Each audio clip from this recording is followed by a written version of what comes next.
poprosím o zhodnotenie zápasu, bol tréner pán tréner, nech sa páči, máte slovo.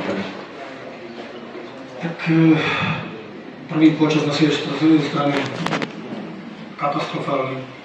Všade sme boli neskoro, prehrávali sme súboj po zemi, vo vzduchu, jednoducho nezachytávali sme nábehy domácich hráčov. Jednoducho tam som nepoznával moje ústvo. Som rád, že prvý počas skončil 1-0, lebo už Niečania budú ďalšie šance.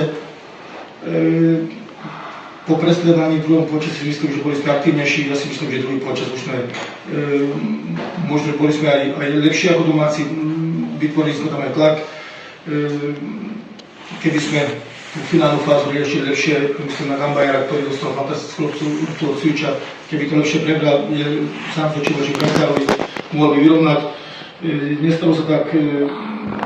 Ja si myslím, že druhý počas z našej strany už bol v poriadku a musíme urobiť všetko preto, aby budúci týždeň aj prvý počas vyzeral tak minimálne ako druhý počas a určite budeme spokojnejší, ale ešte raz hovorím, keď sme darovali jeden počas domácim, nemôžeme sa pomyslieť na to, že tu môžeme získať nejaký bod.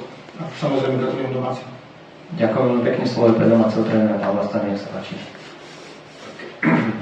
Boli sme trošku nervózni z toho, ako ten prvý zápas rozohráme, pretože vždy tá príprava to je jedna vec a ostré zápasy to je druhá vec.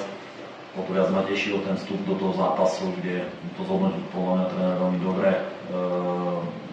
Pošli sme tak dominantne do toho zápasu, mali sme dobré držanie lopty, s rýchlou prechodovou fázou, dostávali sme sa za chrbát superovi, takže tam nám chýbala možno nejaká taká kvalitnejšia ešte finálna prihrávka a zakončiť to gólom tie šance, ktoré sme mali.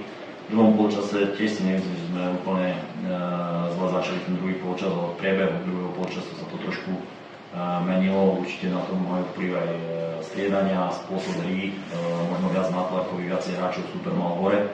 Na druhej strane sa dosť odkrýval a my sme tam mali situácie, ktoré by mali končiť minimálne veľkou šancou, ak nie gólom. A tam sme sa nedokázali presadiť proste kvalitou.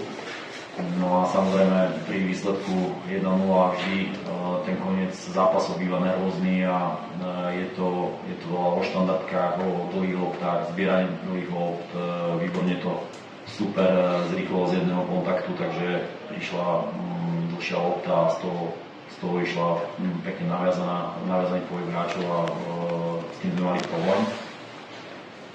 O to viac ma teší, že sme to ustali, mali sme dneska veľmi malú bránu a preto s tými tromi bodmi sme veľmi spokojní a dá sa povedať, že boli sme rád, keď sme sa prezentovali tak ako väčšiu časť toho zápasu, takže ten prvý počas určite dobrý a druhý počas ten koniec si musíme tak ustražiť viac.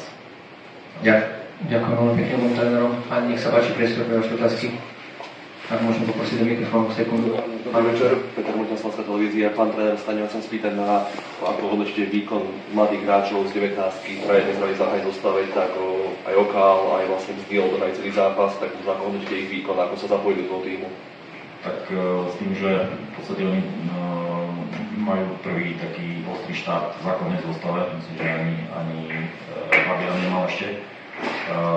Tak boli sme plní očakávania, či zvládnu tempo ligy, lebo vždy tá juniorský futbal je trošku o niečom inom, ale myslím, že Fabian v strede hral výborne, veľmi kvalitne na lopte a toto miesto si zastal. No a Oki, podľa mňa, okrem tých posledných 15 minút, kde už uvedel, že je profesor futbalu, tak hral výborne, tam potom párkrát zbytočne riskoval, ale vydržal fyzicky dobre, takže teším sa, že sú dobre natrénovaní, vydržali to a dúfam, že budeme vlastne radosť. Ďakujem. Dobrý, vás poprosím, pán Brok. Gratulujem, pán tréner, k víťazstvu a chcel by som sa spýtať, Pališčák odohral excelentný zápas proti Liverpoolu, dnes ste ho striedal, dôvod? Roztrhnutá pera z vnútornej strany. Aha, ďakujem. Ešte sa nejaké otázky? Chcem sa ešte tiež pánovacieho trénera, možno na výkon brankára, veď som bolo to jeho prvýkrát v ako jednotky, tak ako možno hodnotíte aj v tom závere, kedy bol istý? Tak myslím, že v tej sezóne predtým mal štarty.